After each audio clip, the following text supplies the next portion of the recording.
appears like the sanctuary of a ritualist. This is Blanche's room, where she was discovered mysteriously dead this Saturday. Surrounding her corpse are a series of frightful objects: a slaughtered cock, red and yellow candles, salt sprayed on the floor, and other elements. Her silence for over 2 days, unable to answer her phone calls, raised the neighbors' eyebrows. One of the girls here came to me, asking if I knew her whereabouts. We tried calling. The phone was ringing, but she wasn't responding. Her door was locked. We then went behind, used a nail and a cable to open the blind. Peeping in, we saw her corpse.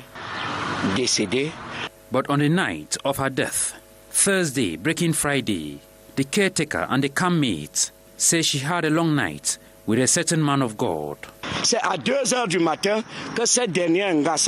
That fateful night, she knocked at my door at 2 p.m. to open the gate for her visitors to leave, a man and a woman, and the man told me that he was a priest and needed to leave.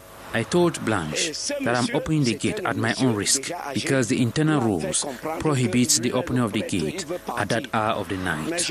After they departed, we went back to our separate rooms. That was the last time I saw her. I only discovered her as a corpse. The frightful death of the 27-year-old level 2 science of economics student of the University of Yaoundé 2. I am traumatized, but I don't want to show this. Everyone is traumatized. Father. On this board is the last revision exercise she did on Thursday while preparing for a receipt process in school. Meantime, the National Gendarmerie and medics were at the scene to take stock of the unfortunate incident, and likewise the family that rushed here for the remains of the young lady. And we have several neighborhoods in Cameroon's economic capital, Douala, that have experienced flood for the past couple of days as a result of heavy downpour. In the southwest regions of Cameroon, inhabitants of Limbe, Boya, Tiko, and Motengene are still living the impacts of the weekend flood that caused enormous damage. Ines Ondwambala with more. At least one person has died and many others injured after heavy thunderstorm lashed neighborhoods in Boya, Mutengene, Tiko, Limbe in the southwest region. Water following torrential rains destroyed fence, building, farms, and filled gutters and roads, obstructing circulation.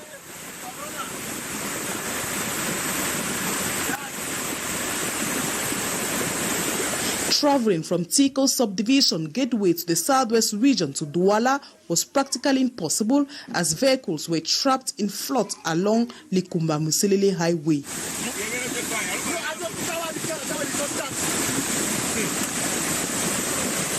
In mile 18 in Boya and in Limbe, roads were flooded such that one could not distinguish the road from the pavement or gutter.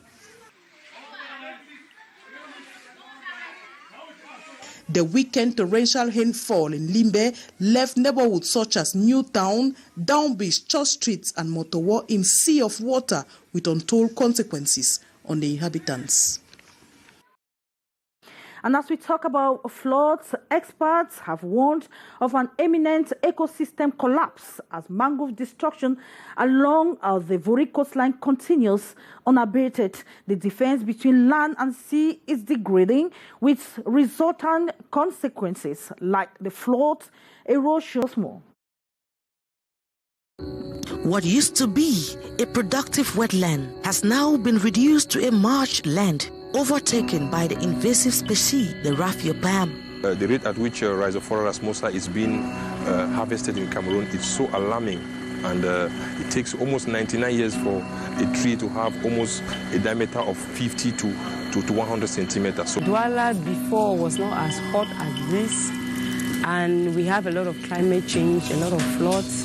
The rainfall is high. And this is due to the deforestation of mangroves along the Vori River. The demand for mangrove wood for smoking fish, cooking and construction has grown over the last decade, exposing the Vori coastline. what prompted an ambitious project, Cameroun Mangrove Ecosystem Restoration and Resilience, a project that seeks to reforest more than 100 hectares of mangroves. We journeyed into the heart of one of the sites in Bonamekano, piloted by the NGO Watershed Tax Group. Here in Bonamekano, we have 11 hectares, which we have already cleared, and we are just waiting for the plants to get ready from the nursery. About 7 nurseries here, so we are constructing 7 more nurseries in Japan. Zamo Maurice was born and bred in this village. To him, being part of this restoration effort is his mother's contribution to save the planet. Ça me fait bien mal. Seulement que I feel really bad, and I wish the administration could do regular checks to punish those who destroy mangroves. It is unfair that so much money is put in for reforestation and people continue to destroy. My mother's contribution is to give my own support for the project to be a success. As replanting is ongoing, dealers are also busy cutting, as captured in this amateur video. What is heartbreaking to this project staff? I feel so bad when I see the mangrove being destroyed. And for me, I suggest that to solve this problem, we need to sensitize the public. With violent floods that have been battling the city of Douala and environs, the need to reforest the ecosystem that acts as a barrier between land and sea has become even more urgent. And we talk about the transparent management of the COVID-19 fund. That is the concern of the this year's African Anti-Corruption Day. The 6th edition commemorated this July 11, 2022 on the theme Strategies and Mechanisms for the Transparent Management of the COVID-19 funds is the occasion for the chairman of the National Anti-Corruption Commission, Reverend Dieudonné Massingam, to talk about or paint the picture in the country and actually talk about best practices in the anti-corruption drive. Beatrice Ngamo tells us more from Yaoundé.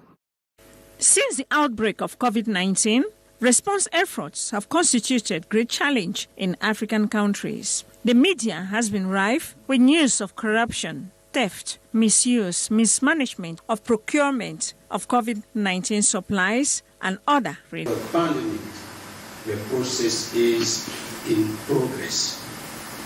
African Union, in the face of recovery, is determined to build strong mechanisms for transparency and accountability in the management of these resources. CONAC commend the efforts made so far and seizes the opportunity offered by the commemoration of 6th edition of African Anti-Corruption Day to discuss the best practices in the anti-corruption drive in order to empower some stakeholders in this struggle, particularly the chairperson of anti-corruption units, to update their intervention capacity.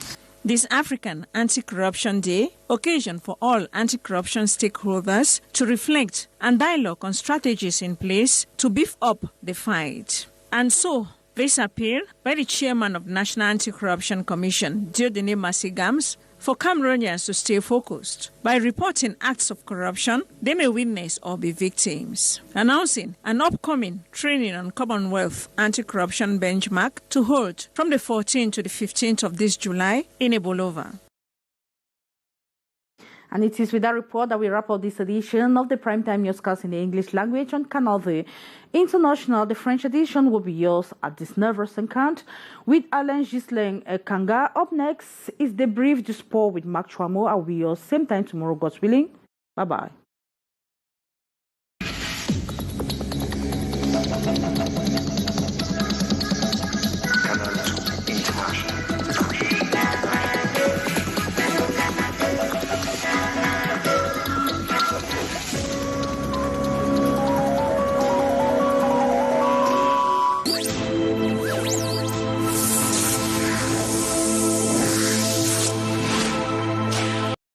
Je suis Titanic de petit pays, valeur sûre.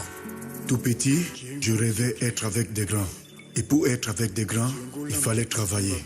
J'ai appris auprès du professeur pendant plusieurs années et j'ai été assidu. Je n'ai pas fini d'apprendre. Je veux vous dévoiler une infime partie de ce que j'ai appris.